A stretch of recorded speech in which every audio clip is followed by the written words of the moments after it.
To have you both with me. Well, let's bring in now Shadow Home Affairs Minister James Partisan to speak about Mike Burgess finally clarifying his comments on the Gaza visa issue. James, welcome to the program. Does this clear up the matter, do you think, from a security perspective? Well, no, in fact, in many ways it raises more questions, but all the questions are, as they always should have been, about the Albanese government's handling of this issue, not about our security agencies or about our security agency heads like Mike Burgess, who do an outstanding job. Mike Burgess has now effectively set out a test for the bar that you should need to clear if you want to come to our country. He said that you are a risk to the security of Australia if you support Hamas, if you support what they did on the 7th of October, and if you support the annihilation of the State of Israel.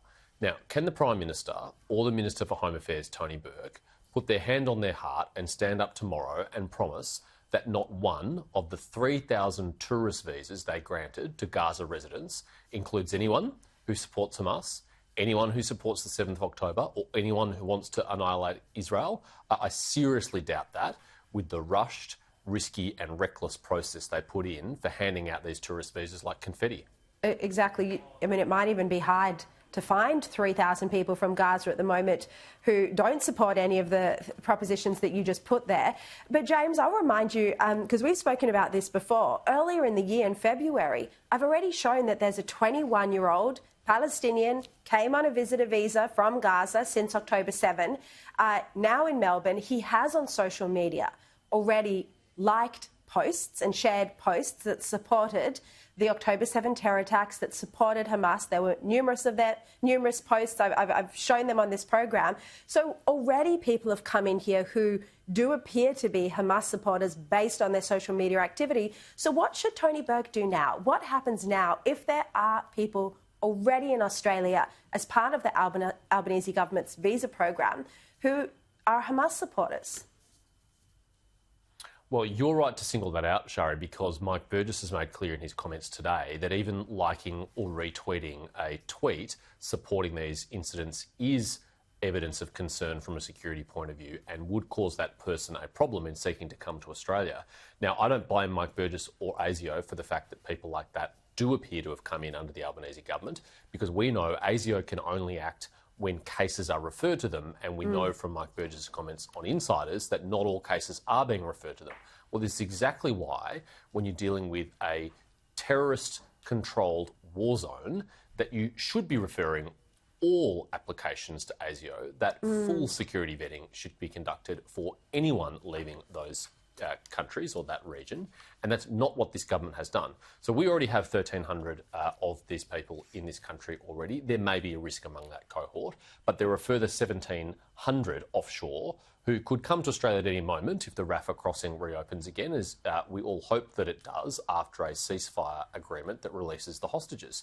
Now, what is the Albanese government doing about the 1,300 who are here? Are they going to review any of them? Will they cancel any of their visas if they're found to support Hamas? And what are they going to do about the 1,700 who will try to get here as quickly as possible? Are they going to review any of those to make sure there aren't any Hamas supporters among them? They've not outlined any plan to do so. I have no confidence that they're going to do so. Well, it's a very difficult position because Tony Burke has come out and said that no one is being sent back to the war zone. He said no government in its right mind would send anyone back to Gaza. So what does he plan to do with the people? And we've seen figures today that about 700 have applied for a different visa, a bridging visa, to extend their stay more permanently in Australia. So these are big questions for the government to answer.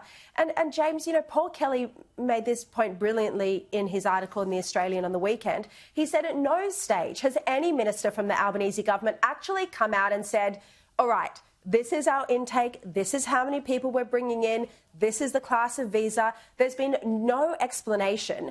And Paul Kelly also pointed out that there are two separate issues here, entry policy and security checks, and there's been this deliberate blurring of the lines by Albanese. What do you think about this? All really good points, Shari. Let's take them in turn. On Paul Kelly's article on the weekend, I agree with you. A very critical point was made by him and also by voices like Dennis Richardson, the former Director General of ASIO, which is that we have both character provisions, which is a matter for government and the Department of Home Affairs, and security risks, which is a matter for ASIO and Mike Burgess and his team.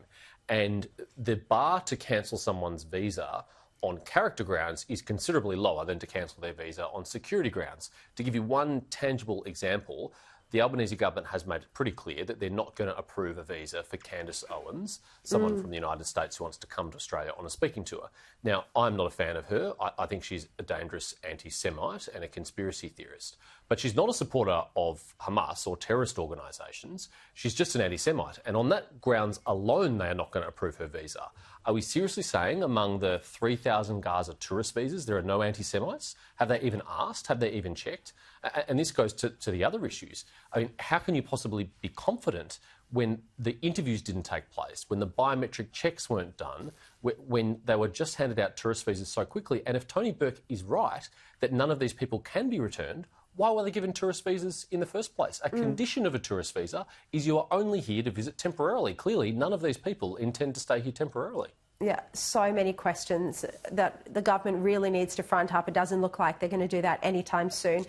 Just before you go, James Patterson, the Foreign Affairs Minister Penny Wong has given a foreign policy speech today, but she inserted some domestic politics into it. In fact, it's reported that she's going to accuse the Liberal Party of failing to recognise Jakarta's importance, citing Robert Menzies' 1947 criticism of the Chifley Labor government's support for Indonesian independence as the very ecstasy of suicide. Do you think this is appropriate from the Foreign Minister?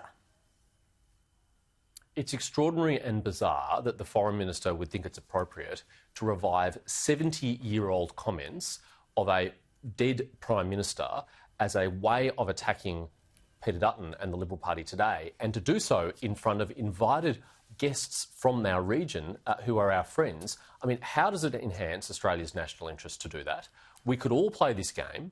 We could revive Arthur Calwell's comments from a similar era about Asian immigration and use that to attack the Labor Party today. But would that make Australia stronger? Would that enhance our position in a delicately balanced Indo-Pacific? Of course not. And the Foreign Minister, I think, has debased herself today with this partisan attack. She's obviously been inspired by Jim Chalmers, and there's clearly been a message sent out to Labor frontbenchers. Get out there and tear Peter Dutton down, because they've long come to accept there's no way they're going to build Anthony Albanese up. And if you can't build up your own team, all you can do is tear down the other one. Yeah, there's clearly concern about the momentum that seems to be in Dutton's direction at the moment, judging by the polls. James Patterson, always great to have you on the show. Thank you. Now, still to come, Australia's